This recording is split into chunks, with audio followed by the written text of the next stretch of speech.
हजरत कुतुबुद्दीन बख्तियार काकी रहमतुल्लाहि अलैहि सलाम कहते हैं, जब तक मैं उनके साथ रहा मैंने हजरत ख्वाजा गरीब नवाज रहमतुल्लाहि अलैहि सलाम को कभी किसी से नाराज नहीं देखा। एक दिन हजरत ख्वाजा गरीब नवाज रहमतुल्लाहि अलैहि सलाम मेरे और एक नौकर शेख के साथ आए। अली बाहर जा रहे थे। अचानक एक आदमी ने शेख अली को उनके कपड़े से पकड़ लिया और उन्हें गालियां देना शुरू कर दिया। हजरत ख्वाजा गरीब नवाज रहमतुल्लाहि अलैहि सलाम ने विवाद का कारण पूछा। उन्होंने कहा, शेख अली कर्जदार हैं और उन्हें दी गई रकम नहीं चुका रहे हैं। ख्वाजा साहब रहमतुल्लाहि अलैहि सलाम ने कहा, उसे छोड़ दो, वह तुम्हारा कर्ज चुका देगा। लेकिन उस आदमी ने फिर जिद की तो ख्वाजा साहब रहमतुल्लाहि अलैहि सलाम क्रोधित हो गए और उन्होंने अपना शॉल जमीन पर फैला दिया और शॉल से कर्ज के बराबर रकम लेने को कहा और चेतावनी दी कि कर्ज से ज्यादा न लें। उस आदमी ने निश्चित रूप से कर्ज से अधिक पैसे उठाए और जल्द ही उसका हाथ सूख गया। इसलिए उसने रोना शुरू कर दिया और दया मांगी। ख्वाजा साहब आरए ने उसे माफ कर दिया और उसका हाथ ठीक हो गया।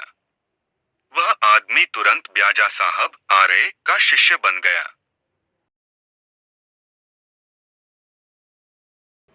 हजरत ख्वाजा गरीब नवाज का दूसरा करामात।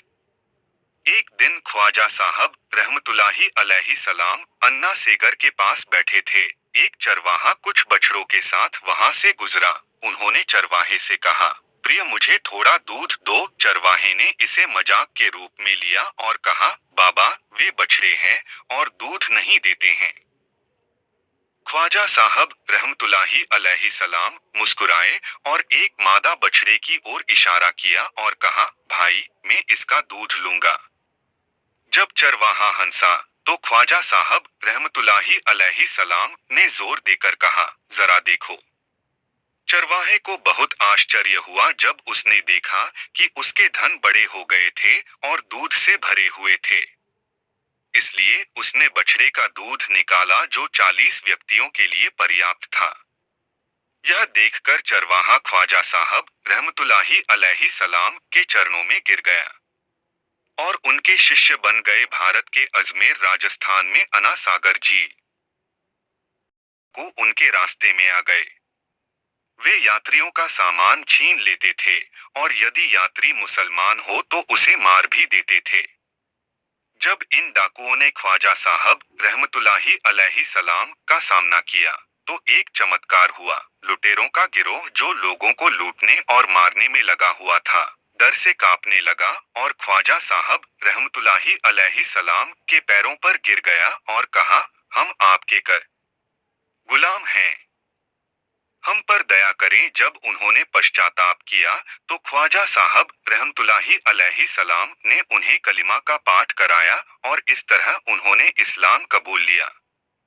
ख्वाजा साहब आरए ने उन्हें सर्वशक्तिमान के नाम पर लूटपाट और हत्या करने से मना किया।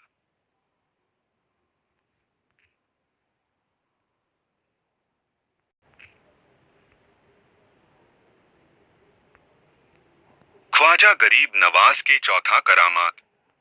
कहा जाता है, अपने दौरे के दौरान ख्वाजा साहब रहमतुल्लाहि अलैहि सलाम ओहदुद्दीन किरमानी रहमतुल्लाहि अलैहि सलाम और शेख शाहबुद्दीन रहमतुल्लाहि अलैहि सलाम एक जगह पर एक साथ बैठे थे और आस्था के कुछ धार्मिक बिंदुओं पर चर्चा कर रहे थे। अचानक एक युवा लड़का हाथ में धनुष और तीर लेकर ख्वाजा साहब रहमतुल्लाहि अलैहि सलाम के पास से गुजरा और उसे देखा और कहा, यह लड़का दिल्ली का भावी राजा है। और उनकी भविष्यवाणी सच साबित हुई और लड़का राजा शमसुद्दीन अल्तमश के नाम से दिल्ली का राजा बन गया और लगभग 20 वर्षों तक देश पर शासन किया। ख्वाजा गरीब नवाज के पांचवा करामात। एक दिन एक रोती हुई बुढ़िया उनके पास आई और बोली, हुजूर शासक ने मेरे निर्दोष बेटे को मार डाला है, भगवान के लिए मेरी मदद करें। महिला की बात सुनकर ख्वाजा साहब रहमतुल्लाहि अलैहि सलाम बहुत प्रभावित हुए। वह अपने राजदड़ को हाथ में लेकर बुढ़िया के साथ गया। उनके साथ अनेक अनुयायी एवं शिष्य भी थे। वह लड़के के शव के पास पहुंचा, चुपचाप खड़ा रहा और काफी देर तक उसे देखता रहा। फिर उसने शव की ओर कदम बढ़ाया, उस पर हाथ रखकर कहा, हे लड़के, यदि तुम निर्दोष मारे गए हो तो अल्लाह की कृपा से जीवित हो जाओ। उसने अभी अभी अपनी सजा पूरी की। लड़का जीवित था। ख्वाजा साहब रहमतुल्लाहि अलैहि सलाम ने आगे कहा, आदमी को अल्लाह के इतना करीब होना चाहिए कि उसकी प्रार्थना बिना किसी देरी के स्वीकार हो जाए। अगर ऐसा नहीं है तो वह फकीर नहीं है।